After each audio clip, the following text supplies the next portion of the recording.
Assalamualaikum warahmatullahi wabarakatuh. Kenalkan nama saya Farhan Aidinal dengan NIM 24338054. Pada kesempatan video kali ini, saya akan menjelaskan laporan proyek tentang analisis perpindahan panas pada pengering pakaian berbasis gas. Adapun yang melatar pendahuluan dari judul saya ini yaitu perpindahan panas merupakan fenomena yang sangat dekat dengan kehidupan sehari-hari. Salah satunya pada proses pengeringan pakaian. Di lingkungan perkotaan dengan keterbatasan ruang dan cuaca yang tidak menentu, pengering pakaian berbasis gas menjadi solusi yang efisien dan praktis dibandingkan penjemuran alami. Adapun yang melatar belakangi judul saya ini yaitu pengeringan pakaian merupakan penerapan perpindahan panas dalam kehidupan sehari-hari. Keterbatasan ruang dan cuaca yang tidak menentu membuat pengering pakaian berbasis gas banyak digunakan, baik itu di kota maupun di desa-desa yang cuacanya tidak menentu. Itu selanjutnya pengering gas memanfaatkan panas dari pembakaran gas LPG untuk mempercepat proses pengeringan. Proses ini melibatkan mekanisme konduksi, konveksi, radiasi, serta perpindahan massa air dari kain ke udara. Adapun tujuan dan manfaatnya yaitu analisis pengering pakaian berbasis gas dilakukan untuk yang pertama itu untuk memahami mekanisme perpindahan panas dan massa.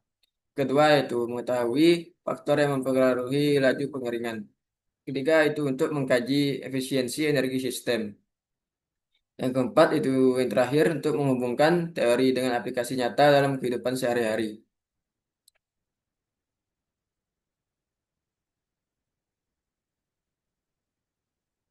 Deskripsi umum sistem pengering pakaian berbasis gas merupakan sistem tertutup yang menggunakan energi panas dari pembakaran gas.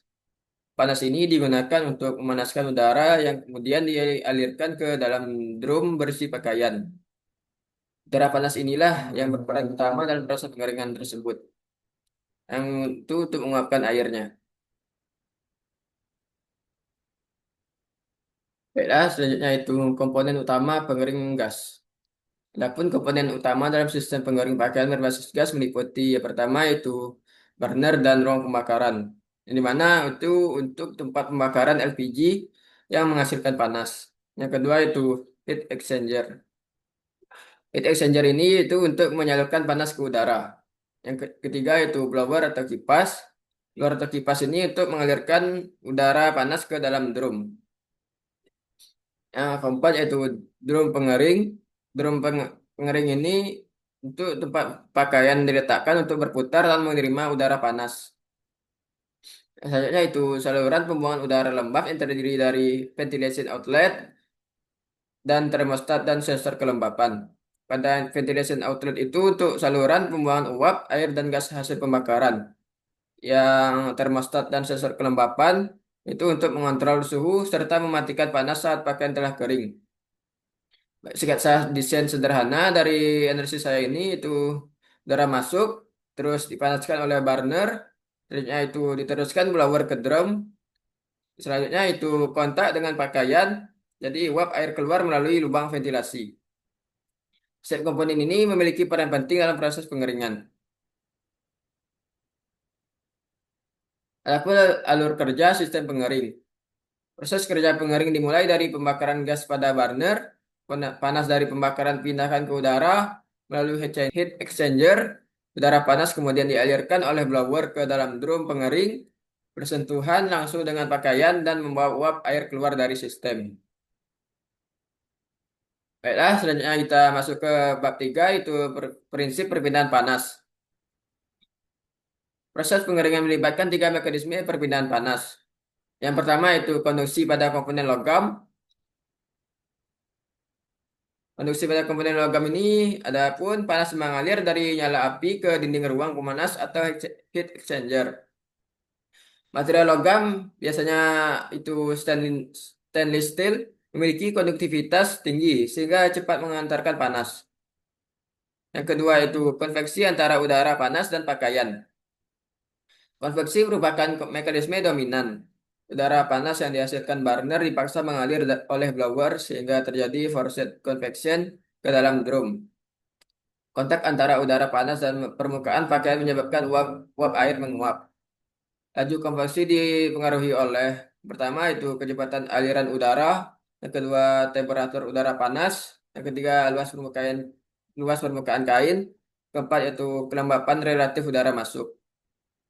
Lalu yang ketiga yaitu radiasi dari sumber panas bersuhu tinggi. Pada radiasi ini, nyala api menghasilkan radiasi panas inframerah yang juga menambah energi pada udara. Namun porsinya lebih kecil dibandingkan konveksi. Kita lanjut ke konveksi dan radiasi. Konveksi terjadi pada ruang pembakaran, heat exchanger, dan dinding drum, di mana panas yang merambat melalui material logam.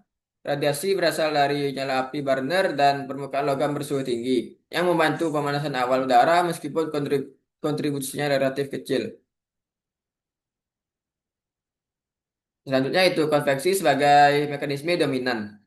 Konveksi terjadi ketika udara panas dialirkan secara paksa ke dalam drum pengering. Faktor yang mempengaruhi laju konveksinya itu meliputi pertama perbedaan suhu udara dan kain, yang kedua itu kecepatan aliran udara, yang ketiga itu luas permukaan kain. Konveksi berperan langsung dalam menentukan kecepatan pengeringan. Selanjutnya itu prinsip perbedaan massa. Selain panas, pengeringan melibatkan perbedaan massa berupa penguapan air dari serat kain ke udara panas. Uap air yang terbentuk kemudian dibawa keluar oleh aliran udara, sehingga kadar air pada pakaian terus berkurang. Nah, selanjutnya itu tahapan proses pengeringan. Yang pertama itu proses pengeringan berlangsung dalam 3 tahap. Yang pertama yaitu pemanasan awal. Pada pemanasan awal ini, panas dari udara meningkatkan temperatur serat kain.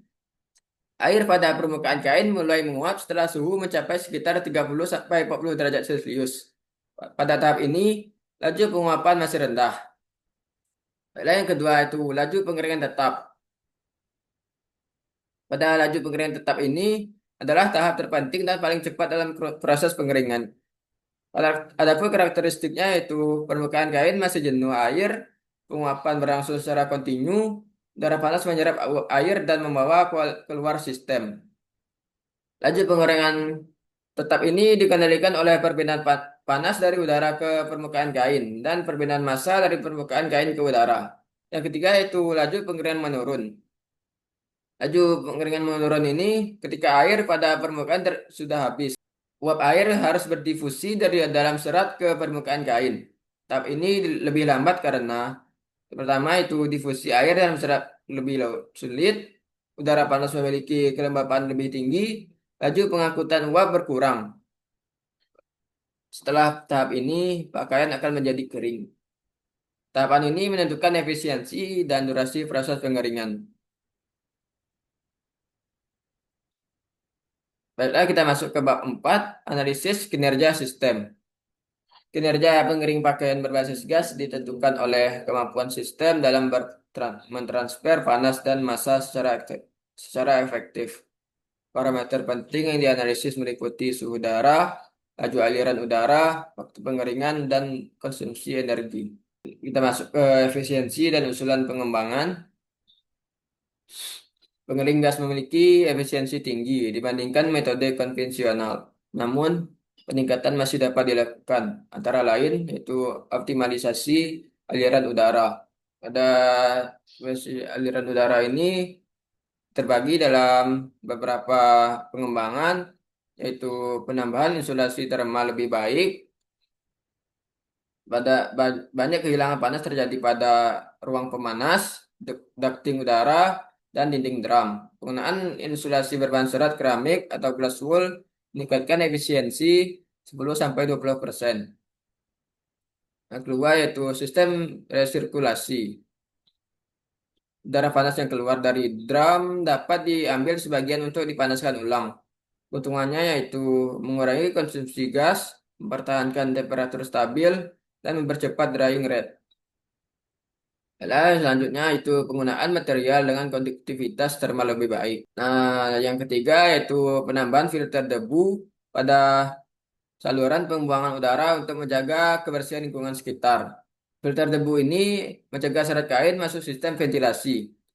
Pengembangan filter HEPA dapat meningkatkan kebersihan udara, sehingga lingkungan sekitar tidak tercemar oleh debu-debu dari mesin pengering pakaian tersebut. Baik. Kesimpulan presentasi saya ini yaitu pengering pakaian berbasis gas merupakan aplikasi nyata perbedaan panas dan massa. Sistem ini bekerja dengan mengombinasikan konduksi, konveksi, dan radiasi untuk mempercepat pengeringan. Analisis ini menunjukkan bahwa pengering gas efisien, praktis, dan relevan untuk diterapkan dalam kehidupan modern seperti zaman sekarang ini.